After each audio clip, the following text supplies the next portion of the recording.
Hi hello, ഇന്നത്തെ ചെടി വിശേഷങ്ങളായിട്ട് കാണിക്കുന്നത് എന്നും 10 മണി ചെടി ബൊഗൈൻവില്ല പ്ലാന്റ്സ് ഒക്കെ കാണിക്കുന്നത് എപ്പോഴും അതല്ല കാണിക്കുന്നത്. അപ്പോൾ ഇന്ന് ഇതാവട്ടെ വിചാരിച്ച്.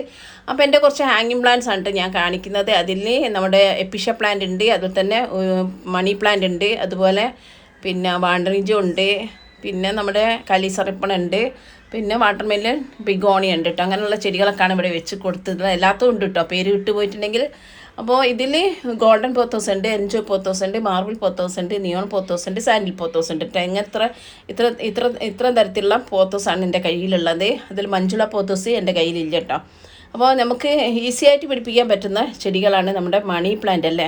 അപ്പോൾ ഞാനിങ്ങനെ വെച്ച് കൊടുത്തത് എന്താണ്, കുറേ ആയി പറയുന്നത്, ഈ മതിലൊന്ന് സെറ്റാക്കാൻ വേണ്ടിയിട്ടാണ് കേട്ടോ. മതിൽ കാണാത്ത രീതിയിൽ പ്ലാന്റ് വളർന്നാൽ നല്ല ഭംഗിയായിരിക്കും കേട്ടോ കാണാൻ.